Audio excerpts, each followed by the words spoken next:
Welcome back, everybody, to another episode of Green Squad Chats. Today, we are simply talking about the things we say no to. Adam, I know that you are so efficient and so effective. You kind of have to be with all the things that you have going on. So I think it'd be fun to listen to your perspective on this topic.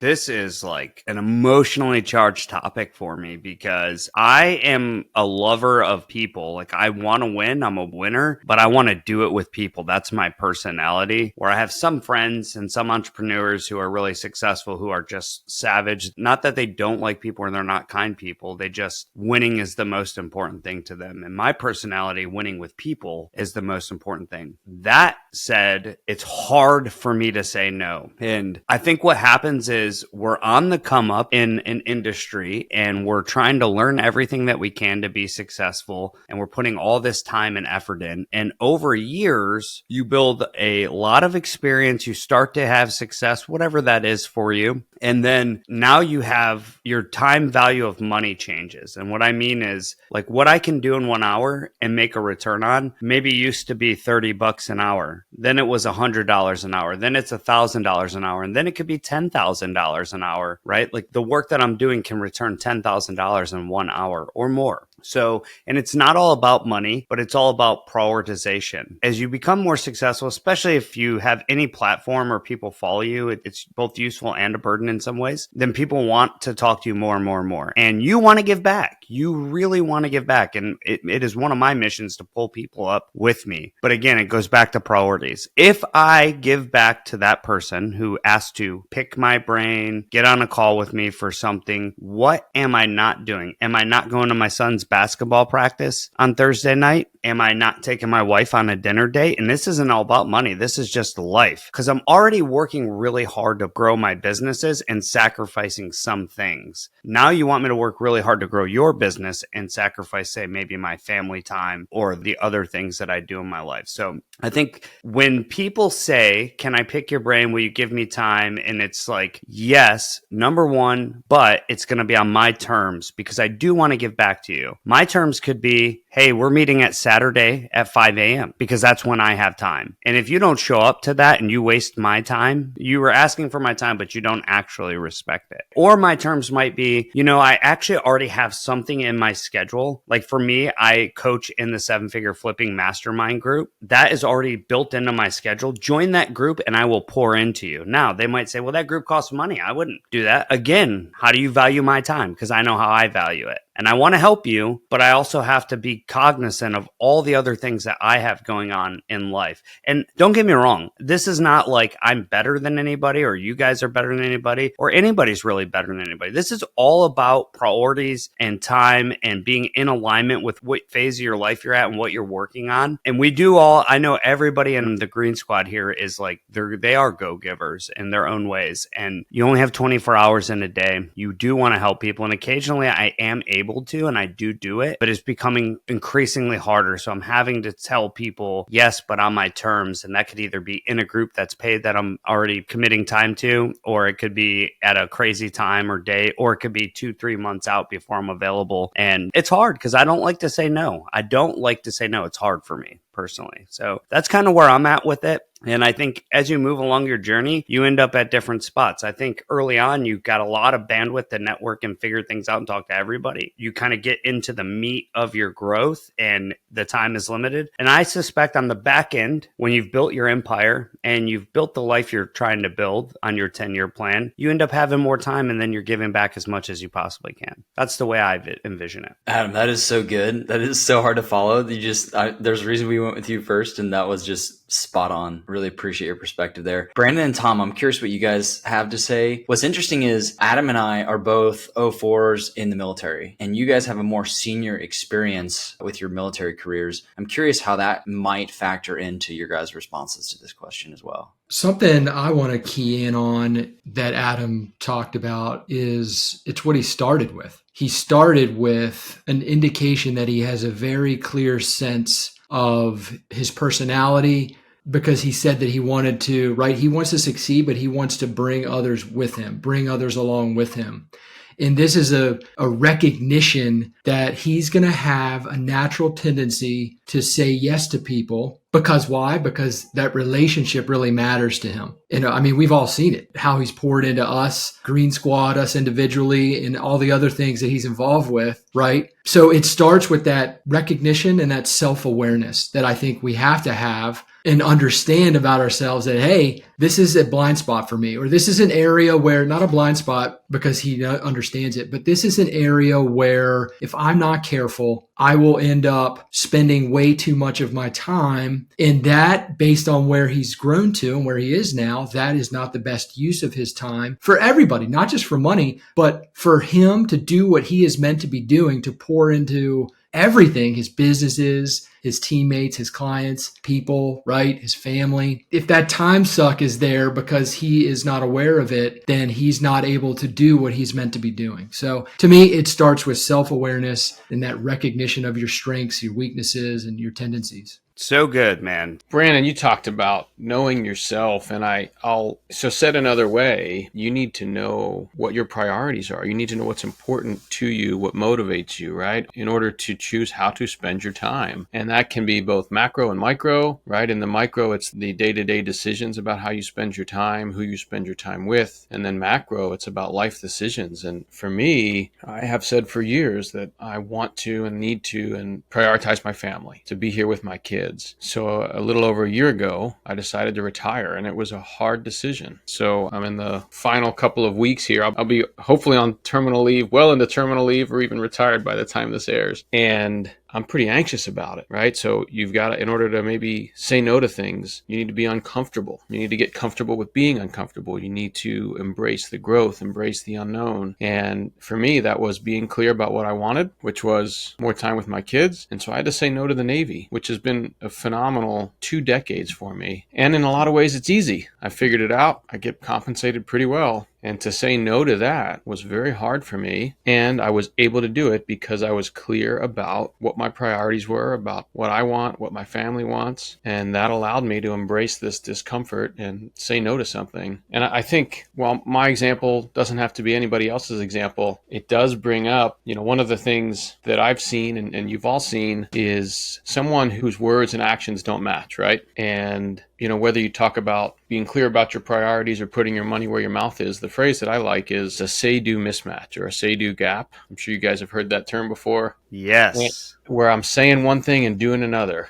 And that say-do mismatch, I don't think it's hypocritical, right? I think some people just really struggle to know what their priorities are. But that say-do mismatch is going to result in unhappiness, right? It's going to result in unfulfillment. It's going to result in unrealized growth. So one of the things that I love the most about the Green Squad is that we call each other out when we see a say-do mismatch on somebody's part. Hey, I hear you saying this. You're not spending your time in support of that goal. You're not moving in the right direction. And that's really the power of the Green Squad. Your guys' perspective is so fresh. It's so enlightening. I wrote a few things down while you guys were talking because I get really granular with this stuff. And Tom, this relates directly back to what you just said. When I was first in Green Squad, I'm the latest addition to Green Squad. I think I came in about a year after you guys had already been formed and were already performing. I was talking about how I mowed yards at my rentals. So think about this. If I charge a tenant $3,000 a month for rent and the landscaping is their responsibility, I offer them, hey, do you want to pay $200 extra? And I'll make sure the landscaping is taken care of. Well, I would be mowing the yards. I talked to Adam. I was like,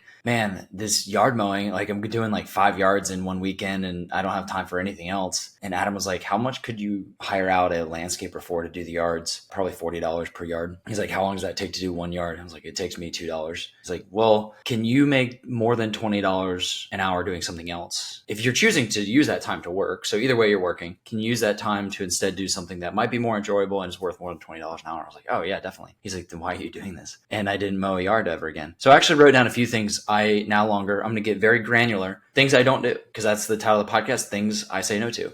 I do not do any handiwork at any property. There are a few things I like doing at properties. I like doing carpentry. I like doing woodwork. I actually like installing ceiling fans. Not worth my time. It's not enjoyable enough for me to recoup the saved money from hiring someone else. And I don't go hands-on to a property anymore unless there's some kind of a weird emergency. I don't believe in it. I think that's why you have maintenance and reserves. Here's another thing. Here's another way that I look at it. This journey for me, everybody's a little different. This journey for me is not all about money. However, I wouldn't do it for free. And I view money as a tool to leverage the freedom that I'm building in my life over the long term. So money will help me accomplish the freedom that I truly want in several years. And so if you break down, I've done this math. So if you want to earn $1 million a year, which is pretty much my goal every single year, if you want to earn $1 million a year and you're working 40-hour weeks, you have to be working at tasks that accomplish $500 an hour. So if you're looking at a task that maybe is moderate enjoyment and you're assessing the value of it, if that's not a $500 an hour task and you're certain that your competency in another task can earn the value of $500 an hour, don't do that task. That's the way I try to think about it. It doesn't always work, but I approach things that way as well. I'm not going to repeat what you guys have already said, but across the board, it all very much resonates with me. Adam, what you said about the go-giving and the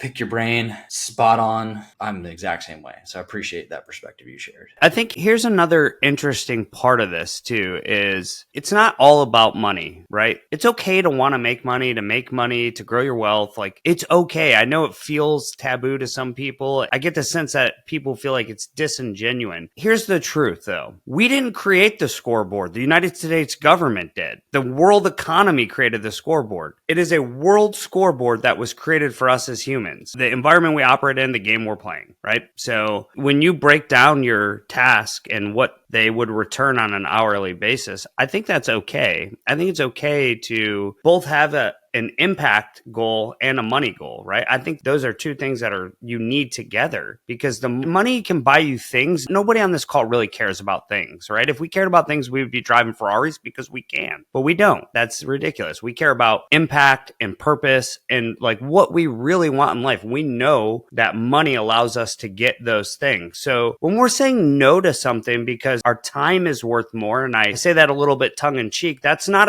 my status is elevated above you thing.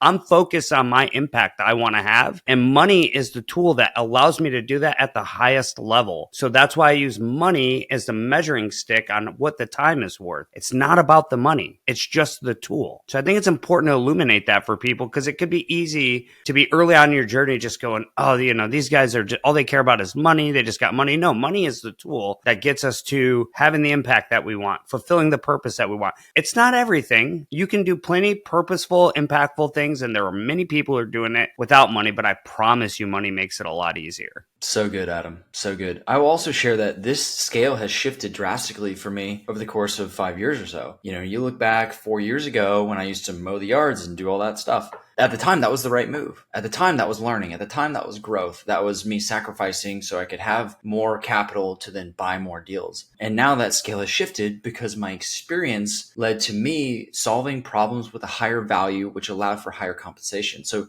your scale, I think, if you want to grow, your scale has to shift in a way. I mean, James, what you're talking about in many ways is saying no to the status quo, right? I guess we're all saying that. You say no to the status quo in so many areas of your life, and doing that is hard, right? The status quo for you was mowing yards. It was easy. You're probably pretty good at mowing a yard, right? Saying no to that status quo, that's the hard thing, because it requires growth. It requires a mindset shift. It requires maybe accepting risk that you will fill that time with a more worthwhile endeavor or action. Man, so much goodness the last 5 minutes. I have to make a connection though, because I agree 100%. Money is a tool, and a tool to be used for whatever your grander vision is or whatever your actual life priorities are. But to kind of tie this all together, right? Money is a tool, but you have to be willing to put in the self-discovery work first to understand what you would even use that tool for. You have to understand what you really want, what fulfills you, what truly matters to you, what your vision is. If you don't know that or begin to have a clear sense of what that is, then what are you going to use that money for? What are you going to use that tool for? Is money even the right tool to get you to where you want to go if you haven't put in that self-discovery work? So that, to me, that is a huge tie to this, right? To understand money as a tool, to understand when to say no. I believe it starts with hard self-discovery work. And I say hard because we are changing and evolving and growing. Several of you mentioned it already. James, you just talked about that, how 4 years ago that was the right call, but now you've grown. If we're always changing, we're always evolving, then guess what? You have to double down on self-discovery work and figuring out what is truly important to you. It is always growing and always changing. And man, you have to be willing to put the hard work in to go realize it. Brandon, I was just mentioning to our team earlier is in the past, I've been very clear. And even now I'm reevaluating what the next 10 years looks like for me, because it's easy to get on the journey and lose clarity, and your ability to bring us back to center on the blueprint. I mean, it really is critical. It's very easy for entrepreneurs who are driven with low patience to not want to do the long, thoughtful work because we want to win right now, today. But if you're doing that, eventually your azimuth will be slightly off. And as pilots, you guys know, and people who drive ships and things like that, 1 degree off over long distances takes you way, way, way, way off course. And that's what we got to prevent by knowing what we want, how we want to make our impact, and what our, as Brandon would call it, what our blueprint is, so that we stay in alignment. And that allows us to be clear. And when we say no to something, it's an extremely intentional no. It's not because we don't like you. It's not because we don't care about you or we don't want to see you succeed. It's just because we're so clear on where we're going. We have to stay in alignment. I love that, man. You mentioned the blueprint too. And just real quick, and then we'll kind of recap and wrap it up. But even that, the hard self-discovery work, what I said before about it's lifelong and it's hard. I've spent 3 years now with my own coach in discovering my own blueprint. And I'm in the process right now of rediscovering that. And because the context 3 years ago, as I went through the process and started working with a coach, is different than the context now. And context of your life matters. And while there are certain things that are core to who you are, they're not necessarily going to change, right? You have some core values and core beliefs, but you should always be questioning that. And I'm in the process right now of questioning some of those, right? Those long held core values and beliefs. And it's like, why is that? Is that appropriate in this situation? And so you could go off. The whole point of that is it's hard work. It's continuous. It's lifelong. And, we've all mentioned it to kind of put a bow on it, right? It's you do the self-discovery, you understand what's important to you first. That will give you the confidence and the ability to know when to say no, right? The topic of this podcast starting out, to understand how to use money as a tool or how to use any other tool to further your vision and realize your dreams and achieve your goals. So thanks for joining us today. Another episode of Green Squad Chats. We hope that you're getting some value out of this. Please leave us a 5-star review. Let us know how we can make this better. Let us know what you want to hear about, and we will see you next time.